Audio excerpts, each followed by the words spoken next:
Well, a battle has been won in the war against water charges. That's according to the Land League movement. The company installing the water meters has been instructed to withdraw from areas where there's tension and confrontation. However, there are also claims now that the protests have been infiltrated by Republican dissidents. Joining me in studio, Jerry Beades of the Land League, who organises protests on the streets and estates of Dublin. On the line, Tom Brady, security editor of the Irish Independent. Jerry Beades, first of all, this withdrawal of the installation of meters, what's your basis for saying that's been happening? Well, John Tierney, we know, was in the Dáil on Wednesday night, and we were told by somebody from Fine Gael that Irish Water had been instructed to withdraw the vans because yesterday there was a risk of 400 people being arrested because the campaign had moved after the injunctions were granted in the court that the ordinary people, not political organisations or Republican organisations, the people were prepared to be arrested and they would have been filling jails last night. So to diffuse the whole situation, Irish Water were told to keep Sierra and GMC out of the estates where there's problems, and also the Gardaí's 30-man unit in Coolock, which has been fueling this. It's a heavy squad, basically, people feel. They have been stood down. Well, hold on a tick now. Calling them a heavy squad carries certain implications. They're Gardaí doing an honest day's work for an honest day's pay, trying to keep public order. Well, it's a special unit put together, and there has been allegations of heavy policing. It was seen where the Taoiseach's car, where grandmothers and it was elderly people were in Santry when they tried to stop the Taoiseach's car and they were pepper sprayed. So there's allegations of heavy policing, and I'm not the only one saying that. Politicians have said it in the Dáil. It's been raised over the last couple of months. So this has actually fuelled part of the problem. And I'm not saying it's right or it's wrong. I'm just saying it needs to be investigated, and the government has taken the sensible measure to calm down the situation by withdrawing Irish Water and withdrawing the guards from those contentious flashpoints. Tom Brady, good morning to you. One of the points made in your story today is that in a sinister twist, dissident Republicans have infiltrated groups protesting against water charges. Explain that. Well, the Gardaí have been monitoring these protests, and they've noticed the same faces popping up there as have turned up at other demonstrations. These people tend to infiltrate legitimate demonstrations and then use them for their own means and try to incite violence. The same people have infiltrated legitimate trade union protests, students' protests, and usually become involved in a breakaway group who try to cause trouble. And where exactly has that manifested itself? I mean, were there known individuals known to Gardaí from a dissident background evident in the protests, for instance, in Coolock the other day or the other night? In protests on the north side, there have been those who are known to Gardaí and some of them have been arrested in the past as a result of incidents at previous demonstrations. And Tom, what can you tell us about the scaling back of the installation of water meters and, by extension, Garda presence in those flashpoint areas? What has happened is that there's a meeting today as a result of the High Court order ruling that it should be an exclusion zone. It was important that all interested parties have to get together to discuss the impact of that, how it should be implemented. So there's a meeting this morning involving Assistant Garda Commissioner John Toomey and representatives of Irish Water and GMC Sierra. And so is this just a temporary pause, do you believe, with the view to maybe streamlining the installation from now on, or do you think they're just back down?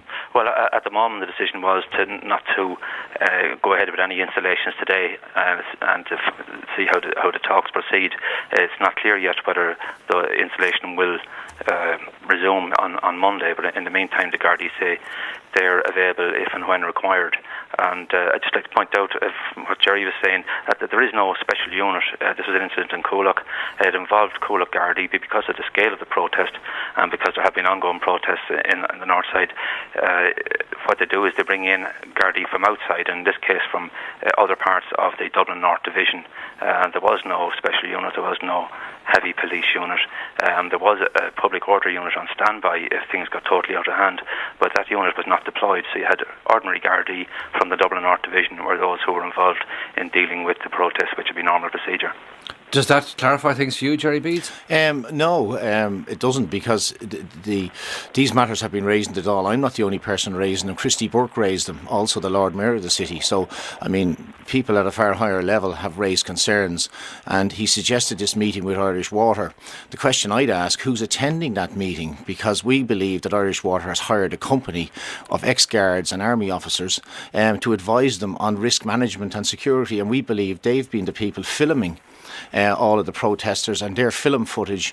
And one also bears in mind that these injunctions are based on hearsay evidence, and none of that evidence can be challenged at initial hearing, and it has to go to a full hearing. So this is all allegations, and the media is reporting as if this is fact. It's hearsay evidence. No other jurisdiction. Well, hold on a tick. The media reports what's said in court. Correct, but this is prepared by Irish Water and his private army. Irish Water have hired, and they're private filming. Army. Well, they're Are ex-army. you talking about maybe a security firm which employs and hires in the normal way people with a background in the army or the Gardaí? Correct, but effectively it's a private army who have direct access to An Garda Síochána, and we would question their role in the protest. They've been seen at meetings with directors of Irish Water.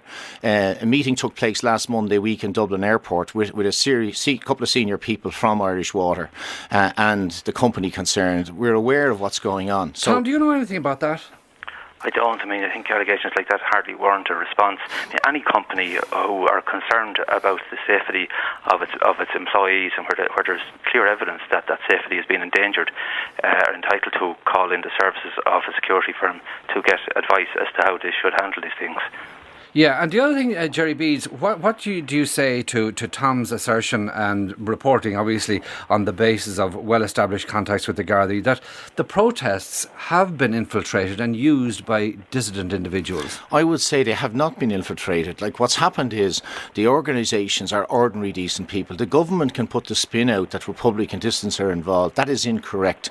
They'll get the reaction in the ballot box because people are angry, and it's not. And this is a sideshow that's been created to take away from the serious issues that there are people who don't want to pay for water, there's people who want to pay for water, there's a mix of gatherings in all these groupings, and what's really alienated them is the 85 million paid to consultants, the salaries being paid twice the average industrial wage to even the more minimal people in Irish Water. It's absolutely outrageous. Money has been sloshed around. But how can you say that people haven't been showing up at protests from a shadowy background? Sean, the Dáil, if you want to take it, we have members of the government who were in the Workers' Party, who are members of official IRA and affiliated to in the past. Do we throw that at them every day of the week? No, we don't. Enda Kenny throws it at Jerry Adams, and it doesn't get him very far. All it does is boost his voting popularity. So the government has now gone down this route, and with Irish Water and its companies, and they've gone on this tangent. And the people are voting with their feet. They're getting out on the streets, and they're not going to take it anymore. Irish Water employees threw barriers at people and broke a woman's arm up in Edenmore, got no coverage whatsoever, and we haven't seen Irish Water apologise or John Tierney to that woman for a broken arm. And well, presumably something like that would be reported to the Gardaí and an investigation would take place. The problem is that people are alleging when they go to the Gardaí, they're not being listened to, they're not getting pulse numbers in Coolock Garda Station. So there's a lot of, what's happening here, Sean, is quite serious. Public confidence in policing in these areas and community policing is completely broken down. And the long-term implications of what Irish Water have created is going to reverberate around these estates for years. And I am fully supportive of An Garda Síochána, fully supportive of them, but they have to stand back. We see the same in evictions. We see the guards getting involved with sheriffs where they have no powers and they participate. They're meant to be there to keep the peace. Okay, we'll come back to you on one or two of those points in a minute. But Tom Brady, to come back to yourself, how concerned do you believe the Gardaí are at senior level that what we're seeing, the escalating protests, could actually get out of hand? Well, we're very concerned given what happened the other night out in Coolock. This morning in that article we mentioned a number of incidents where a guard inspector was seriously attacked. A female guard had the window of her car broken, and there was a barrage of missiles thrown at the Coolock Garda Station. So incidents like that have to be treated very seriously. But at the same time, the Gardaí are cognizant that the vast majority of protesters are legitimately there and are there with a grievance because they're against the proposed water charges. So that's why we have not seen any heavy-handed tactics, and that's why up to now we've not seen the deployment of groups such as the Public Order Unit. Were there arrests at Coolock the other evening, Tom, or were there many? No, there were no arrests at that particular incident, no. Despite the fact that an inspector was attacked? Well, it's possible that you could have follow-up inquiries. I think it probably would not have been the right approach to move in and try to arrest people there and then. But usually at incidents like that, these incidents are observed and monitored, and further inquiries are made, and an investigation could get underway at a later stage. And Tom, do you know anything about any filming, or would that be something the Gardaí themselves would do in the normal course of things? Very often, if there is a violent demonstration, the Gardaí could carry out filming. That would be, again, part of normal procedures. And any evidence acquired from that will be used in future investigations and possibly in court proceedings. Jerry Beades, would you condone or condemn the attack on an inspector if that's what happened? If that's what happened, it should not have happened. But what I would say is what happened at Coolock Garda Station was provoked by what happened in Santry at the sports clinic, where people were pepper sprayed by guards. So, the guards have to look at their own actions, inciting people. And I'm not saying that's right or it's wrong. Do you believe, though, that it's a valid thing for protesters to do to try to block the Taoiseach of this country carrying out his normal business? Well, I think yes, at this stage, because the Taoiseach and his government have not listened to people. We've now seen all the backtracking in recent days. So if that's what it takes for the Taoiseach to go back to government buildings the other evening and order Irish water off the streets, I think that was appropriate action. That sounds like a recipe for anarchy. If the head of government in this country cannot go about and conduct a normal function to launch an initiative at the sports clinic or wherever. I would agree with you, but this is not normal times. We have seen the numbers of people on the streets, and it has taken that to get this government to wake up. And unfortunately, if that's what it takes, that's what it takes. I do not condone any violence. The Land League is a peaceful organisation, but what I do object. Yeah, but if you can't control what happens when you bring people onto the streets, you carry responsibility for what happens, surely. We brought people. That's your phone, by the way, not mine. We brought people onto the streets last Saturday, 30,000 to O'Connell Street, and there was no violence, no nothing.